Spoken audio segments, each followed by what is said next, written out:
Hello viewers, welcome to another exciting episode of Real Talk with Millie. My mission is to continue to keep you engaged, entertained, educated, inspired, and to nudge you to achieve your dreams. Thanks for watching and thanks for sharing, and I love all your comments. Thank you very much. Remember last episode, I said to you that this episode I'm going to be bringing someone that will speak to us about entrepreneurship. This speaker has a busy lifestyle but is able to multitask. I want you to key into this moment and it will change your life. My me moments, I'm wearing my kinky braids and I'm absolutely loving it.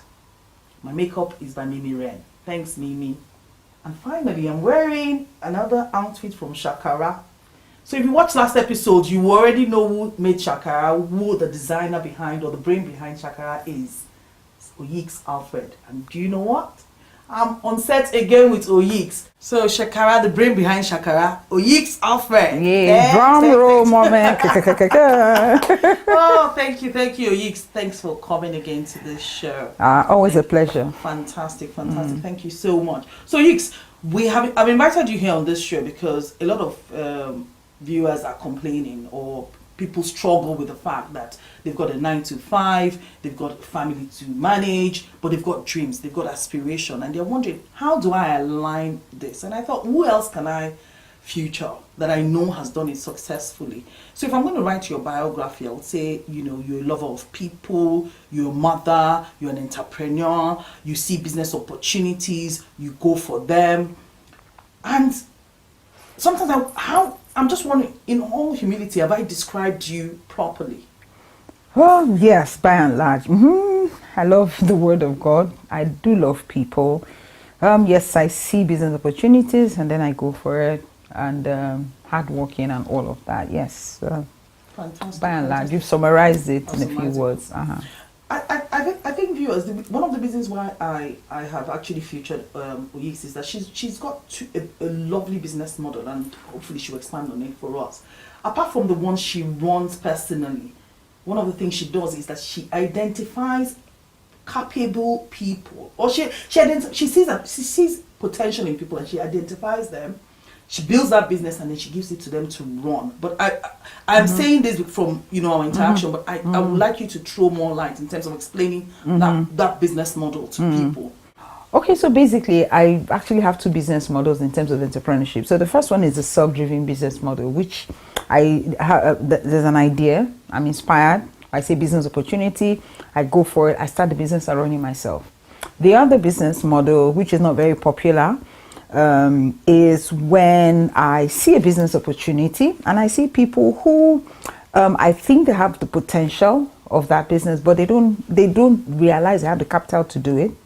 And so I take them on that journey. I start the business, I build the business, and then I hand it over to them to run and grow.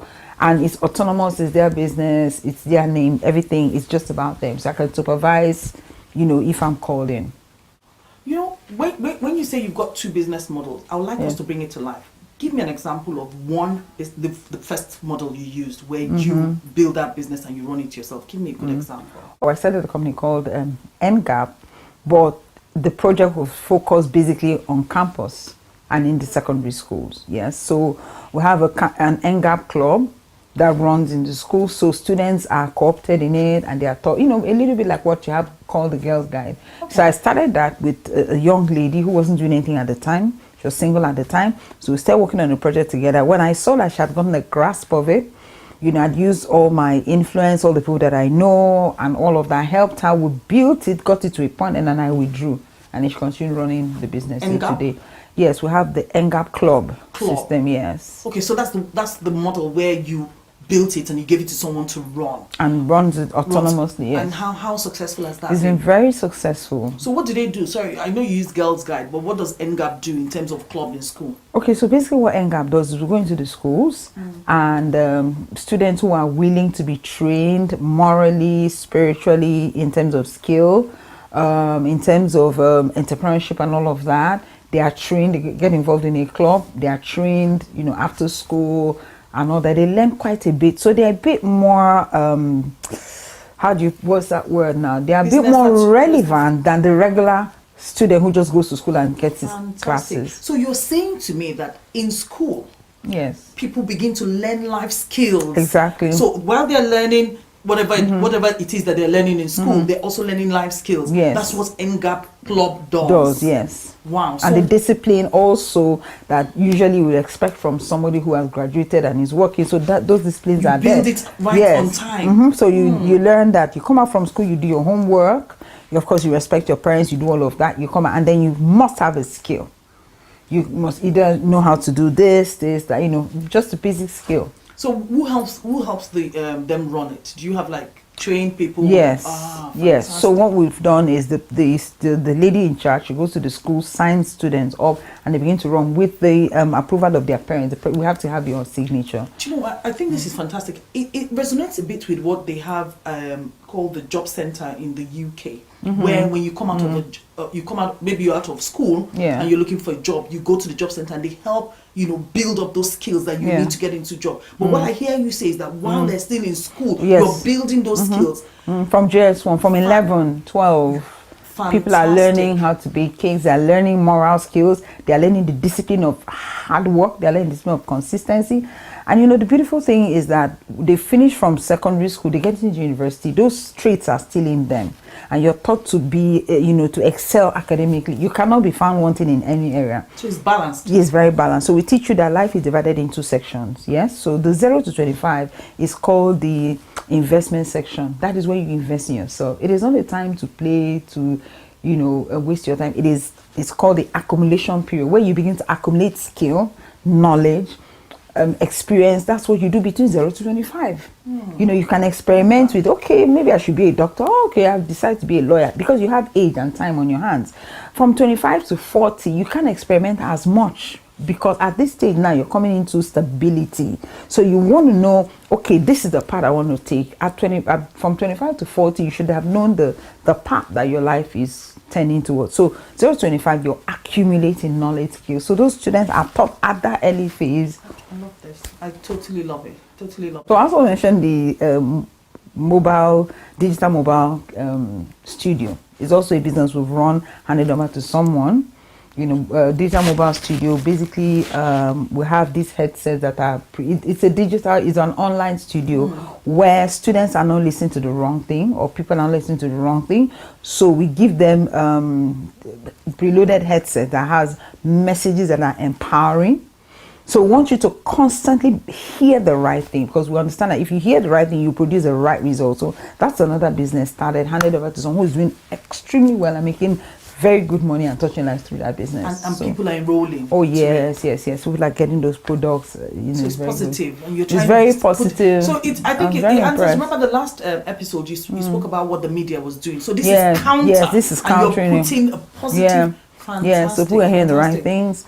So we're getting, and we're trying to source the materials locally, and also getting at the cheapest cost and all of that. So the young lady managing is doing very well right now. She's probably doing a lot better than I would have. but that's it. But tell me. So I'm going to ask you about an example of one that you. Yes.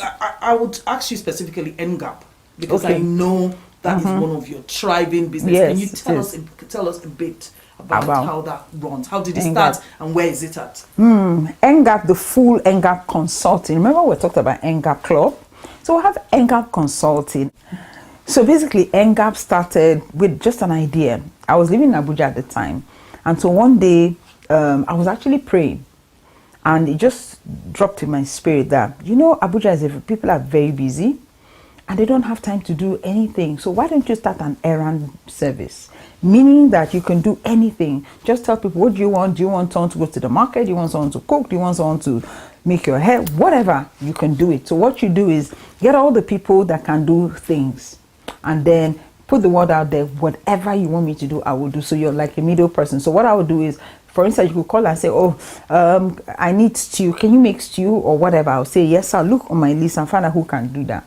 So you're meeting those needs. I was connecting and collecting a tidy sum of 5,000 naira per month, which was good. So if I have, this was way back 2006 or thereabout.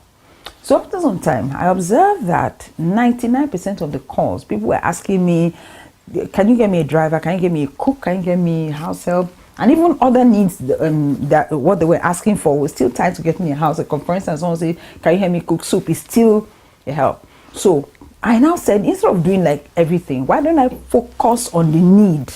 Because I realized there is a need. So people actually need nannies and caregivers. So I decided to focus on it. And so we started the consulting firm where we're getting help for these people. However, I didn't want the help to be treated badly. So I call them caregivers, and then I'll get this help, and then I will train them and all. Train them, putting them the right skill, then putting the role model in front. That if you do these things well, because I've seen people who started as nannies, caregivers, and today they are living abroad, they are doing very well. So, put this in front of them and all that. So you see that the caregivers we're given were very good, they were trained, and they had basic etiquette, basic skills. So thankfully we started getting help for pretty high up people who could afford to pay a lot more, because we're training this, we're not just taking them off the village and handing them over to you. And that was how it started. And then from there, people started demanding for corporate staff. Oh, could you get me a secretary? Do we have this? And that's how we scaled up and now began to get staff for proper organizations. And then we made the third transition. I'm sure you've noticed the first transition, the second. Yeah. We made the third transition where I would have clients come in and say, we need a particular kind of staff. And then for 2 months, we're not able to fill those openings. And we'll have thousands of CVs. And then I was sitting one day, I was thinking to myself, there's something wrong. And then it dawned on me, the problem is not unemployment. The problem is unemployability, meaning that a lot of the people looking for jobs are not qualified for those jobs. You have gone to school, you have a paper degree, but you're not equipped to get that job. And that's because, number one, if I look at the Nigerian or African scenario, I'll quickly tell you that a lot of students read to pass. They don't read to know. So they cram their notebook. So they pour everything from their head onto their notebook. The moment they finish the exam, their brains are empty, but the paper has an A1. Correct. So papers have A1, the brains do not have A1. Number two, curricula is not relevant, it's not contemporary to what is going on. So somebody is just learning theory that has nothing to do with the marketplace. So these students are not equipped to face the issues in the marketplace. And then again, it's not, the curricula is not updated. So if I take my father's notes, he went to school maybe in 1960, and I take his notebook, and I'm in 2000. It will be exactly the same thing. The same lecturer, the same course outline, the same syllable. But the world has changed and moved beyond that. What I hear you say, Weeks, in what you've outlined, I'm going to go back again to the fact that you said you've got the NGAP club that upskills people while in school. I think that is fantastic. And if we're able to do that across schools, then when we're graduating students, which has been an issue, graduating students are ready for the job market, which then meets the next issue that you talked about on employability. Exactly. So they've got the paper degree, but they're not ready to go into a job. So, second one that I love that you spoke about is the fact that in Africa, maybe here they'll call it nannies and they're treated with respect. In Africa, it's a bit different. They're called house helps, and because of that name or just history, they're treated with a bit of disrespect. So I like the fact that you changed the name to caregivers. I like the fact that you're training these caregivers now, so that when they go into those homes, there's a bigger expectation. They comport themselves better. And it has, I think that is very key in terms of how you go into work. If you don't have respect and self-value for yourself or bring value, then you'll be treated less. So I love that. Another thing that I love that you mentioned is the fact that when you started your business, you started on the basic level. You wanted to get... It was just an errand service. Meeting everybody's needs. But as you go, you look into the market and you see what are the needs. Your skill. Fantastic. And this is how you grow business. You start small, but you must have a vision to grow large. You start small, you look at the market, and you have to be able to adapt to what the market is saying. I think you mentioned something again about our father's notes. Oh my God. I was thinking of mentioning one of my lecturers when I was in university. I'm gonna talk about it, but no names. The same notes. So he had the notes in his head. He will come into class and he'll be able to dictate it. It's genius, that he can dictate it. But what's the relevance? And this is one of the things that I think Africa should start to look at. We have to move with the change. Do you understand? And it's not the fact that you learn something in school and you think it's transferable. No, there's a gap there. You know, you learn, but there's another skill in terms of being able to carry it out in the marketplace. But today we're talking about entrepreneurship, and the concept cannot live. There are two models that you have introduced. One, you start a business, you want to build on your own, which is the NGAP example. NGAP, Shakara is another example. Because you told me you're the creative designer. You actually sit down. Yeah, I sit down. I love that part. You do. Exactly. Because why? You love to look good. And because of that, and you want people to look good. Yeah, and I wanted decent dressing, you know, because you go to stores and all you see very short clothes, very tight clothes, very revealing clothes and all of that. It was difficult for me to basically make a purchase every time. So I decided, you're good with design, you know, you have an eye for what's good, so why don't you just create your own designs and then let it have an African feel, an African flavor. Fantastic. You know. So I started to get fabric and sit down with my team, and then we have our design meetings. We'll swatch fabrics together and decide, okay, what should we do here, how do we do with the color and all of that. So that's then we have our tailors and they produce this fabric, but it all has an African flavor, because the Western culture, the Western dressing kind of has overshadowed the African dressing and all of that, and our fabrics and our things are looked down on. So I thought, you know, why don't you do something that has an African flavor? And I found out that people all over are actually looking for African themed things, ethnic things, and you can use it to make any sort of fabric. Fantastic, right now. So fantastic. Now, your second business model, I love, actually, not like. Do you know why I like it? It's the fact that you're not thinking of just yourself. You're thinking, you see someone that's got potential, you build and you give. That's what we need to start to do in Africa. You can't begin to always build just a business for yourself, under your name, under your hospice. You need to empower people, and that's what we're talking about. So you build, you give it to someone, the person can run with it. You can oversee, you can keep directing. And that's the way we will grow our economy. That's the way we're going to grow our people. It's not just one size fits all. So I'm going to go on a quick break, because we need to go on a break, but we'll be right back. And when we come back, there's something Pastor X shared to me. She calls it KIV. I won't tell you what it is. If you stay tuned, you will hear. And also, Africa is a land full of opportunities, but a lot of chaos. And you will tell our viewers how you've been able to thrive. Do you want to miss that? No. Stay tuned. That was good. Whenever you're ready, whenever you're ready, whenever you're ready, whenever you're ready. Can we surrender? Can we surrender? I surrender. Thank you for staying with us. If you're like me, I'm curious. I'll be wondering, what's KIV? Or did you Google it? Now, Pastor X.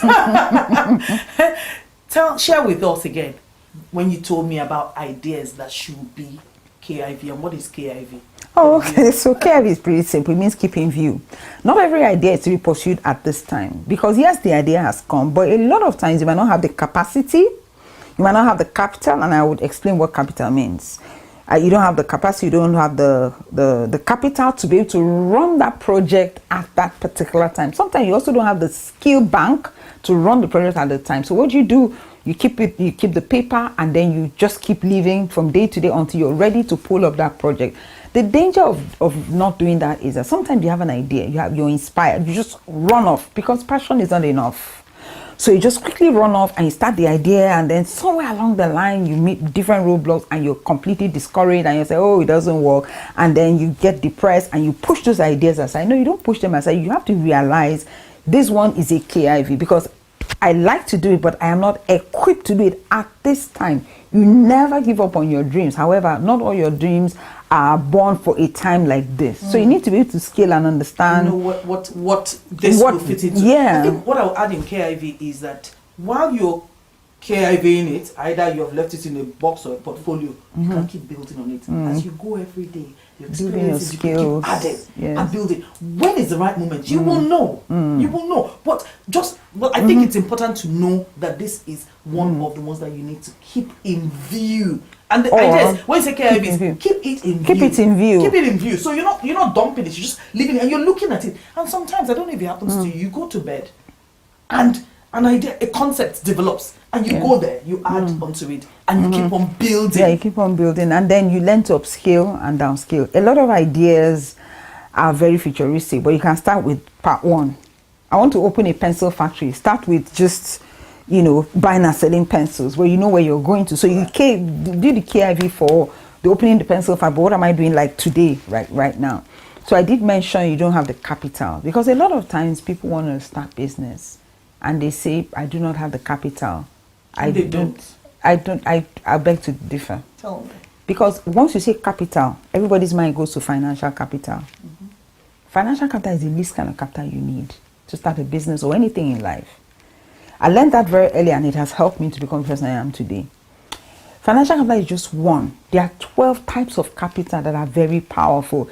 If you have financial capital only and you don't have the remaining types of capital, you will fail.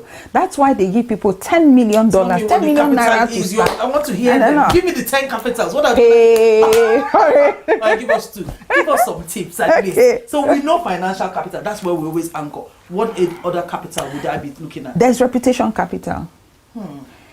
There's social capital. For instance, when I started my business, let's pull Shakara for instance. The first people that bought from me were people that bought from them for my social network. Network. They bought even if they didn't like the outfit, because it was me selling. They would say, okay, let me patronize you. They will buy. By the time they buy one, number one, I'm encouraged. Number two, their friend will sit and say, oh, where did you get it? Oh, I got it from this person. And then the circle just keeps increasing. It's called social capital.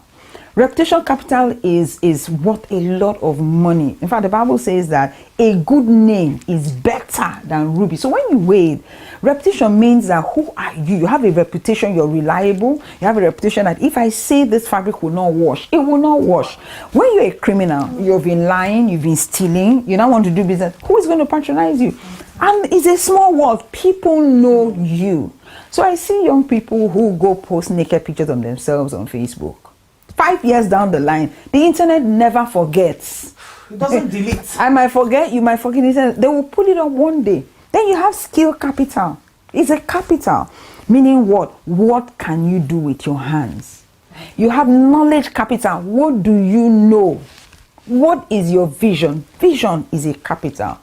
That time is another capital. As in, what are you doing with your Are you going to time? give us the 10? I think you should save some. I will save some. Save So if you come to you need to consult with. Which company are we going to consult in if we wanted to consult with you on business? NGAP. NGAP will be the one to consult. Yes. Now, while you were speaking, I was thinking about one thing. Talk about the diversity of your network. The diversity of your network is very important. It's just not you and I. It keeps increasing. Yes. I've met somebody through you yesterday. You meet someone through me. And we keep building. And that is a capital. that Yes. you're Oh, talking yes. about. Social But I capital. love the reputation one. You think you will cheat someone today Okay, and will be tomorrow tomorrow. the story will change. No, it People goes with you. know people. However, there's a chance to build up that reputation to say, look, I made a mistake, but I am willing to change. Go back and engage. Don't think it will just wipe off. So you need to invest in all this capital. Thank you very much. Now, let me ask you another important question because we're running out of time. Africa, and I'd like to use Africa. I don't want to narrow it down to Nigeria because I know that we need to look at the larger continent, and that's what I portray. Yeah? There's a huge opportunity. They've said to, it's been in the news, all the financial or the capable hands have said Africa is an emerging market. We're still emerging. As much as there's loads of opportunity, there's also lots of challenges. And I'll use Nigeria now. No lights, no water, no roads, no infrastructure. But you have been able to thrive in this. And that's why I'm asking you this question, yeah? Because I don't know how you do it. Now, if someone in the diaspora wants to move back to Nigeria with resources, but is scared, and they want to invest with all the ideas, they've got all the human capital, they've got the reputation, how can they do this and do it successfully? Well, I'll tell you, if you're coming from diaspora, first thing you need to look for is a landing pad, which is a person to work with. You cannot do business online if you're dealing with Africa. You have to have someone on ground or an organization on ground. I think there are a couple of organizations like that that are helping people in diaspora to come and settle in, so that you're not cheated, and you also understand what the dynamics are, because a lot of times you don't really understand the African story. You want to take the business model you run here in the UK and put it in Lagos, it will not work, so you need to have a landing part. So I would say look for someone to partner with and grow from there. You can partner for 2-3 years and then you can now split if you like, but if not, I would encourage that you go with that partnership, and that what work. You can't just come from South Africa and start working in Nigeria, or from Nigeria and work in the UK without having someone or something on ground. And then please do your background work, study, research. I can't say that enough. No. So let me use Shakara, because it's your latest one, and I know that if you're designing, you need power, you need labor, and we've said that our labor market is unemployable, or unemployability, as we've spoken about, and there's no land. How do you manage? So if I want to then plug it and I wanted to partner with you, what are the things that I should be looking at? Yeah, in terms of working, do your business, no, just there's no like the infrastructure. Yeah. Well, to be honest, it's difficult because, like you said, no light, all of that. But people are thriving. That's another, that's why I say KIB. You might want to begin to accumulate resources gradually. That extra pair of shoes, keep it. Save that 1,000 naira. That extra hairdo, save it. You don't have to have a weave of 50,000. Save it for your future. The money that you have is not yours to spend all. So let's say I have £1,000 today. It's not for me to spend. A percentage of it is for me to spend. A percentage is to invest in my future. As you put those funds together, you're able to afford, the infrastructure that will help you with maybe alternative power supply and all of that. You see that I've always wanted to design, for a long time, but I wasn't able to do it because it was a KIV moment. I didn't exactly have the time and all of that. So I had to wait for the right moment. While waiting for the right moment, what are you doing? Put monies together little by little. So what's that money for? So if to invest. So you're saying, let's take for light. How can I overcome the light situation in Nigeria? And I need to be able to run my machines. Two things. One, you can partner with someone who already has a constant light source. We have a 20 power supply, like in Nigeria. People now tilt towards inverters, solar panels, and co. So a group of 10 of us can come together, pay for an inverter, and then we're working with it. That's why I said you need resources, because you're not going to do it free for me. So I'll contribute 1,000 naira of my saved money. You contribute 5,000 and all that. There is alternative power supply, and more are coming up. So what you're saying is those challenges exist, but there are now ways that you can counter it, and one of the easiest one is collaboration, partnership, yes. And then, like I said, very important, save up for your investment. Don't depend on bank loan. Save up. All the money that comes into your hand is not for you to spend. When you spend all, you're eating your future. So preserve, conserve. All the business I wanted to do, I didn't get a bank loan, just savings, investment, things I have built over the years. So when it was time, I just said, okay, I have this funds pulled somewhere and I pull it off. When I started NGAP, I didn't need financial capital. I needed reputation capital. I needed people to say, oh, I know her. She's trustworthy. Oh, so I needed reputation capital. I needed social capital. To transfer all that to the next business. Do you know what? We can keep going, and we're going to continue talking about this offline, but we have to go. Oh, thank you so much for coming. Always a pleasure. This, my dear, thank you. The reason why I asked Oyeks to give us the names is so you can actually check and see that they are live examples of things that work. You can be an entrepreneur. You can achieve your dreams. You can follow your passion, and there is no excuse in terms of what the challenges are. Turn those challenges back to things that you can use to your success. Thank you so much for watching, and I hope you have taken tips that you can actually translate to success. There are challenges, there will always be challenges, but there is a way to mitigate against them. We've shared real life examples. So my hope and my wish for you is that you keep thriving and keep winning.